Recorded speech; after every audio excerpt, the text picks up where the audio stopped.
Ayun, hello sa inyo mga kaibigan at sa mga viewers na ating walang sawang sumusuporta. Ayan nga, magre-reaction na naman tayo.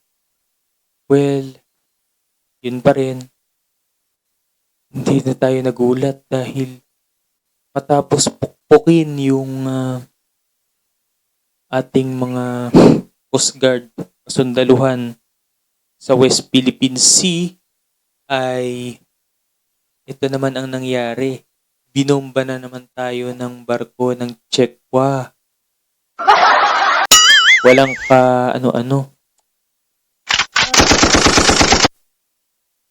Walang pa dala-dala. Ayan o, ito. Panoorin na natin ang video at reaksyonan. Let's go! Kasunod ng pangahataw ng baton sa dalawang sundalong Pilipino, pambobomba ng tubig naman ang ikinasa ng China Coast Guard sa mga barko ng Pilipinas. Sa gitna po yan ng paghahatid ng tulong sa mga Pilipinong mangingisda sa Baho de Masinloc. Grabe naman yan. Nahuli kamyan ng GMA News Team at nakatutok si Bea Pinlac. Isang araw matapos Ayan. ang insidente, Pagkatapos niyan, kinabukasan, gumawa na naman sila ng panibagong kalokohan. Anuhan.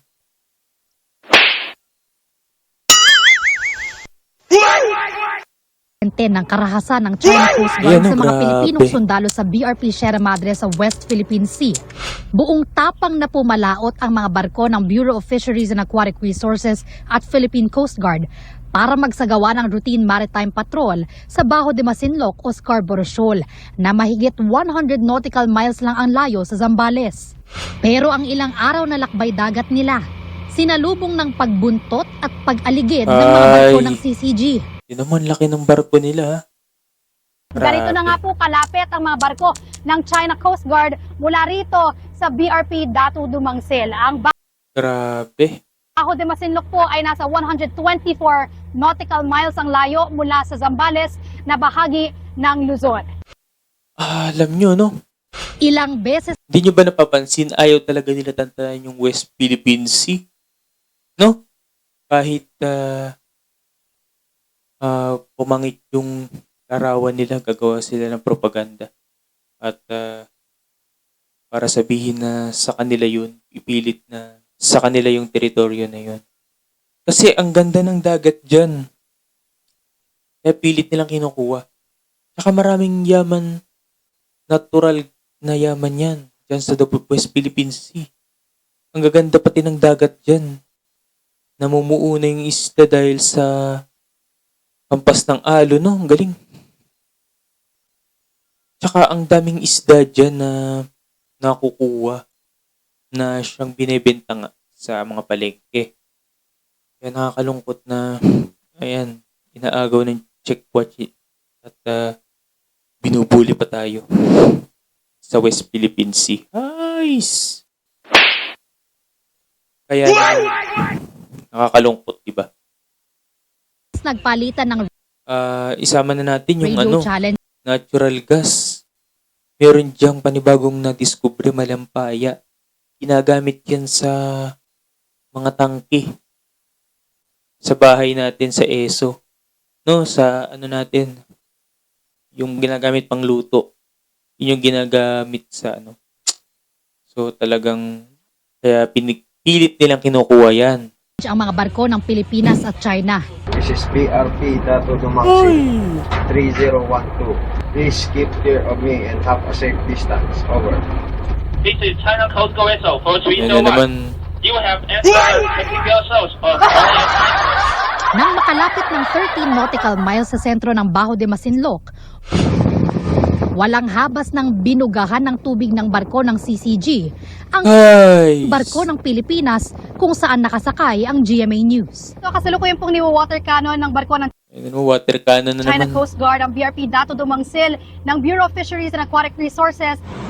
Ito rin ang barko ng CCG na dating nagbomba ng tubig sa BRP Datu Pagbuaya ng BFAR. Dito rin sa Baho de Masinloc. For over 2 minutes, the China Coast Guard 3302 run its water cannon, but it was not a direct hit. It was Okay, just a so water yun yung maganda. Hindi pala naman direct hit.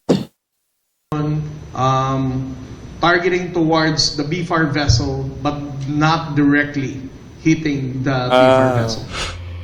Matapos ang pag-water cannon ng CCG, malapitan pa rin silang bumuntot sa BRP Dato Dumangsin. Grabe. Nagpatuloy sa biyahe ang BFAR at PCG para mamahagi ng krudo, pagkain at tubig sa mga Pilipinong mangingisda sa Baho de Masinloc. Ayon Ayun. sa China Coast Guard, may tinaboy umano itong Sa Baho de Masinloc. dalawang barko ng Pilipinas na anilay nang himasok sa teritoryo Buruin nyo, ganang kalaki yung mangtataboy sa inyo. Tapos yung bangka nyo, pang ano lang, yung maliit lang. Panghuli lang ng isda. Grabe. nila sa kabila ng mga babala. Mula rito sa Baho de Masinloc, Yun ang Baho. Kuya Pinlac, nakatutok 24 Sa Baho oras. de Masinloc. So kaya pala Baho de Masinloc ang pangalan niya is maraming bahura. Ay, shout out sa ating kay Mami. So, ito. Dito na nagtatapos ang ating video. At ang masasabi ko lang, buti naman, hindi naman pala direct hit or hindi direct ang tinamaan ng water cannon ng mga Chekwa Coast Guard ang ating barko. No? At walang nasaktan. So, okay lang yan. Ganun talaga. Hindi nila tatantanan yung lugar na yan. Kasi nga, maganda yung dagat na yan.